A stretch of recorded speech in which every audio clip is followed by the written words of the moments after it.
Shalom Bapak Ibu Saudara sekalian, hari ini saya akan membahas mengenai sebuah topik kepribadian ganda itu wajar atau enggak sih sebetulnya gitu ya. Tapi lebih daripada itu kita perlu tahu dulu sebelumnya tentang apa itu kepribadian ganda. Dari sisi psikologi sendiri, teori psikologi kita menyebutnya dengan istilah dissociative personality. Atau bisa juga kita sering dengarnya adalah multiple personality disorder. Nah apa itu? Dari katanya saja multiple artinya lebih dari satu kepribadian Bapak Ibu sekalian gitu ya. Nah kalau dari istilah lain yang tadi saya sempat sebutkan yaitu dissociative disorder, itu sendiri adalah adanya ketidaksesuaian hubungan antara pikiran, perilaku, ingatan, lingkungan dan identitas dirinya sebagai individu. Oleh karena itu maka seringkali dalam kehidupan sehari-hari orang awam melihatnya bahwa kok lu aneh sih, bisa kemarin begini, kok hari ini berubah lagi, terus minggu depan kok lu beda gak kayak yang waktu minggu lalu. Hal seperti itu bisa saja kita temui di dalam kehidupan kita sehari-hari. Namun, hati-hati gitu ya Bapak Ibu Saudara sekalian, kita perlu untuk tidak cepat-cepat melabeling. Melabeling itu apa sih? Artinya memberikan sebuah label bahwa lu tuh aneh deh. Kayaknya lu perlu segera periksa diri lu deh. Nah itu hati-hati. Kenapa? Karena labeling-labeling yang kita seringkali berikan kepada orang lain, khususnya orang-orang yang mengalami hal-hal seperti ini, itu malah bisa semakin memperburuk keadaan yang bersangkutan. Kita perlu dalami dulu supaya kita menjadi paham wajar atau tidak wajarnya. Oke, nah biasanya kepribadian ganda ini sendiri bisa terjadi, bisa muncul karena penyebabnya adalah traumatic moment. Ada hal-hal atau kejadian traumatik yang terjadi di dalam kehidupannya orang tersebut sejak dari usia golden age-nya dia. Ya, dari usia masa kanak-kanak terus sampai ke masa titik poin tertentu sampai usia 6 tahun. Apalagi diperparah ketika itu terus berlanjut sampai usia remaja. Hal tersebut bisa semakin memperburuk kondisi si orang tersebut. Selain itu, hal kedua yang menjadi penyebabnya adalah pola asuh. Bapak Ibu sekalian, apa itu pola asuh yang bisa menyebabkan munculnya atau memperparah kepribadian ganda ini? Yaitu pola asuh yang neglected, rejecting, yang menolak atau tidak menganggap adanya kehadiran seorang anak di dalam kehidupan rumah tangga dalam sebuah keluarga. Oleh karena itu si anak merasa tertolak dan hal tersebut juga bisa menjadikan sebuah momen yang traumatik dalam kehidupannya. Meskipun si anak tidak seringkali dipukuli, tidak seringkali dimarahi, namun hal seperti itu menjadi suatu peristiwa yang membekas di dalam dirinya. Sehingga hal tersebut menyebabkan tadi itu terjadi ketidaksesuaian hubungan antara apa yang terjadi dalam hidupnya yang diterima seharusnya bagaimana, lalu itu menyebabkan ketidaksesuaian di dalam pola pikiran, apa yang terjadi di lingkungan, dan lain sebagainya. Sehingga menyebabkan dia menjadi pribadi yang hari ini bisa jadi berbeda, beberapa menit, beberapa jam kemudian berubah, hari besok berubah dan lain sebagainya. Bisakah disembuhkan? Kalau berdasarkan teori tentu tidak bisa disembuhkan. Mengapa? Karena memang ini sudah menjadi satu kepribadian, namanya saja kepribadian gitu ya. Ada sesuatu yang melekat di dalam diri seseorang tersebut. Lalu bagaimana? Cenderung caranya adalah ya memang bisa dibantu untuk dikurangi gejala-gejala yang muncul atau simptom-simptom yang muncul di dalam perilakunya sehari-hari. Lalu orang-orang tersebut yang mengalami kepribadian ganda ini tersebut bisa dibantu untuk memanage kehidupannya untuk jadi lebih baik. Artinya bagaimana? Masa-masa traumatik yang pernah dilalui itu bisa dibantu dengan diterapi, dikonseling dan lain sebagainya dengan berbagai cara. Lalu kembali kepada pertanyaan wajar atau tidak wajar. Tentu merupakan sesuatu yang tidak wajar. Mengapa? Karena ini sangat bisa mengganggu dirinya sendiri maupun relasinya dengan orang lain yang ada di sekitarnya. Seperti itu. Lalu apa yang terjadi ketika hal ini terus-menerus dilakukan dan hal ini terus-menerus kita pupuk sebagai lingkungan yang saat ini harusnya Bapak Ibu Saudara sekalian ketika menonton tayangan ini sudah menjadi lebih punya gambaran tentang apa itu kepribadian ganda, penyebabnya, lalu kemudian gejala yang muncul.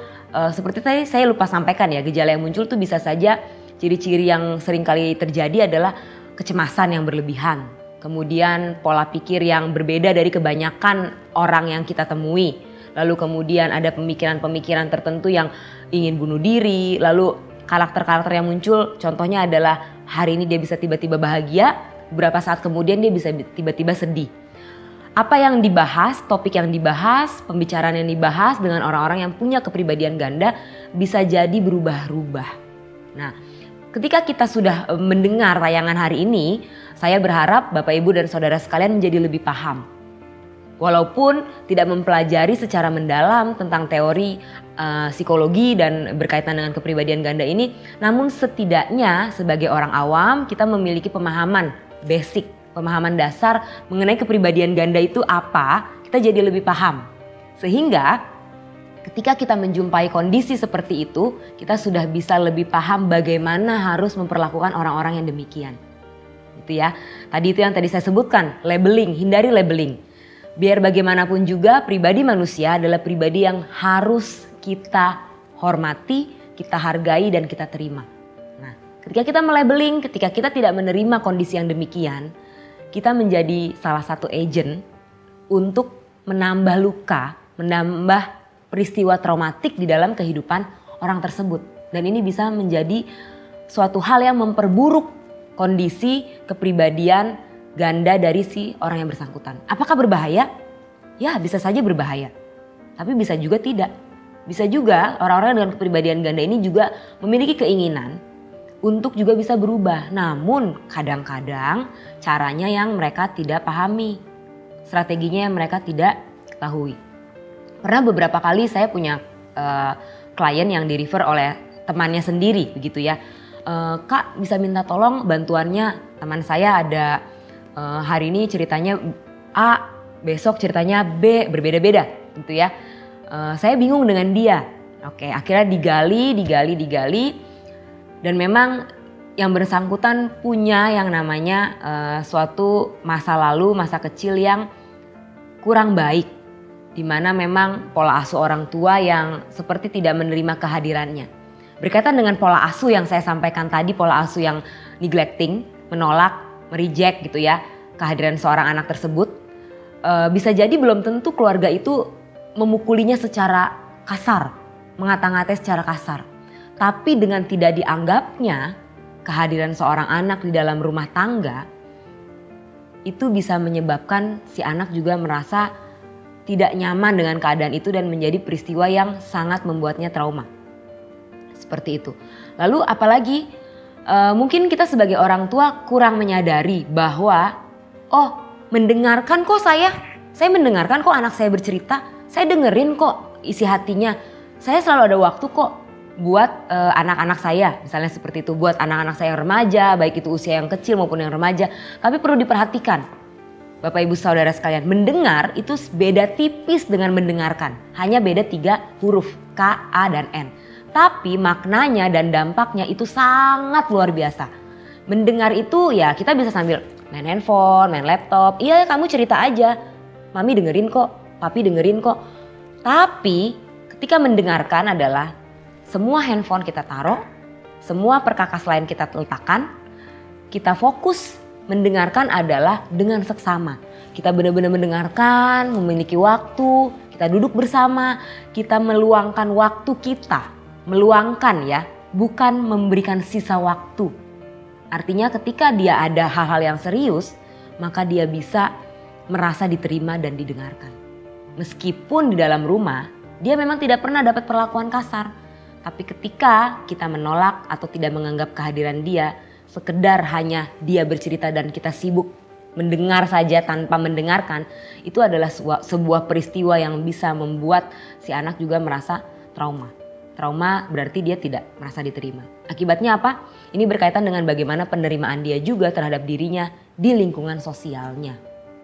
Oleh karena itu, kita harus sama-sama berjuang untuk bisa menciptakan sebagai agen-agen perubahan ya, kita manusia agen-agen perubahan untuk bisa menciptakan kepribadian-kepribadian atau ya setidaknya kalaupun kita tidak bisa mengubah kepribadian orang lain karena sudah melekat lama, setidaknya kita bisa membantu orang-orang di sekitar kita untuk bisa memiliki strategi mengatasi masalah yang ada di dalam dirinya. Kepribadian yang jadi jauh lebih bisa baik lagi, kepribadian yang punya strategi yang lebih positif supaya bisa lebih menempatkan diri dalam keadaan yang semakin baik seperti itu. Lalu kalau tadi saya katakan kepribadian ganda itu sebuah kepribadian yang tidak wajar karena bisa melukai dirinya, tidak memberikan keuntungan buat dirinya, bahkan juga bagi orang lain. Namun di satu sisi orang menilai bahwa memiliki kepribadian ganda itu kadang-kadang enak juga ya. Kenapa? Karena bisa kayak split gitu kepribadian. Hari ini saya mau jadi yang seperti malaikat deh. Besok jadi yang galak deh. Nah itu dibuat-buat, bukan kepribadian ganda yang seperti saya sampaikan hari ini gitu ya. Dibuat-buat. Namun kepribadian ganda yang saya bahas kali ini adalah sebuah kepribadian yang tidak bisa dibuat-buat seperti itu Bapak Ibu dan Saudara sekalian. Lalu bagaimana caranya supaya kita sebagai orang awam, meskipun kita hanya saat ini mendengar dan hanya mengetahui basic saja tentang kepribadian ganda ini, untuk membantu orang-orang yang demikian bagaimana? Yang pertama, walaupun kita bukan terapis, kita bukan psikolog, kita bukan konselor mungkin, namun kita bisa menciptakan komunitas yang sehat, Bapak Ibu dan Saudara sekalian. Bagaimana komunitas yang sehat? Komunitas yang sehat itu adalah komunitas yang membangun. Yang membangun yang seperti apa? Komunitas yang bisa melihat dan membiasakan diri kita dan bisa mengencourage komunitas kita saat itu untuk bisa melihat dari sisi positifnya orang lain. Bukan selalu melulu mencari negatifnya orang lain. Kesalahan orang lain, jeleknya orang lain, ujung-ujungnya ngegibahin orang itu. Nah, itu komunitas yang tidak sehat dan tidak produktif. Mengapa? Karena bisa makin melemahkan orang lain. Tidak menjadi contoh, tidak menjadi agen perubahan bagi orang lain. Bahkan dirinya sendiri tidak memunculkan karakter Kristus dalam hidupnya. Itu yang pertama. Yang kedua, listening more. Mendengarkanlah lebih banyak. Ingat ya, lagi-lagi mendengarkan, bukan hanya mendengar. Beda tipis memang, tapi maknanya sangat dalam. Kenapa mendengarkan itu penting? Karena pada dasarnya semua manusia ingin didengarkan pendapatnya. Ingin didengarkan aspirasinya. Mengapa akhir-akhir ini banyak orang yang tersinggung Bapak Ibu? Karena baru ngomong sedikit sudah disanggah. Baru ngomong sedikit diberikan ruang sudah buru-buru ditutup. Artinya biarkanlah orang itu punya kebebasan berpendapat. Ketika memang dirasa kurang tepat, dirasa kurang baik, kita boleh gak menyanggah? Boleh, tapi juga dengan cara yang bijaksana dan positif. Sehingga orang tersebut bisa tetap merasa dihargai gitu ya. Dan berikutnya adalah membangun empati. Nah ini yang tidak mudah. Simpati, empati, kadang orang bingung apa bedanya. Ini saya lagi tidak bicara tentang sebuah provider ya Bapak Ibu ya. Bukan provider telepon atau handphone begitu ya, bukan. Simpati dan empati memiliki makna yang berbeda. Empati adalah jauh lebih deep, lebih dalam. Dimana kita sebagai manusia tuh bisa merasakan apa yang betul-betul dipikirkan dan dirasakan oleh lawan bicara kita. Dan orang yang ada di sekitar kita yang sedang mengalami sebuah permasalahan. Kadang-kadang orang yang punya masalah traumatik, itu ya, punya masa lalu yang penuh dengan drama, penuh dengan ya kesulitan, itu seringkali tidak hanya selalu butuh solusi kok. Tidak selalu melulu butuh yang namanya solusi. Kadang-kadang mereka datang ke psikolog, ke konselor, cuman butuh didengarkan. Kenapa? Karena seni mendengarkan itu sepertinya sudah mulai gak ada di sekitar kita. Oleh karena itu kalian-kalian yang mendengarkan hari ini, mendengarkan sharing hari ini, kita sama-sama harus bertekad untuk bisa membangun yang namanya empati ini, membangun yang namanya kepekaan telinga untuk mendengarkan orang lain, supaya kita tidak cepat-cepat untuk mengumpat, tidak cepat-cepat untuk mengoreksi orang lain. Ingat satu hal, Tuhan menciptakan kita dengan 2 telinga dan 1 mulut. Artinya itu ada filosofinya Bapak Ibu Saudara sekalian. Banyaklah mendengarkan ketimbang cepat-cepat meresponi dengan perkataan kita. Kenapa? Karena cepat merespon, lidah kita cepat bicara, bisa jadi melukai hati orang lain. Dan itu bisa menimbulkan peristiwa traumatik yang lainnya. Sehingga menyebabkan orang lain jadi, kita bukan yang jadi agen perubahan, malah jadi agen yang merusak kepribadian orang lain. Gitu ya. Oke, saya rasa sharing hari ini cukup. Mari kita sama-sama membantu lingkungan, ciptakan generasi-generasi yang lebih baik dengan kepribadian yang semakin baik dan juga cemerlang buat kemuliaan nama Tuhan.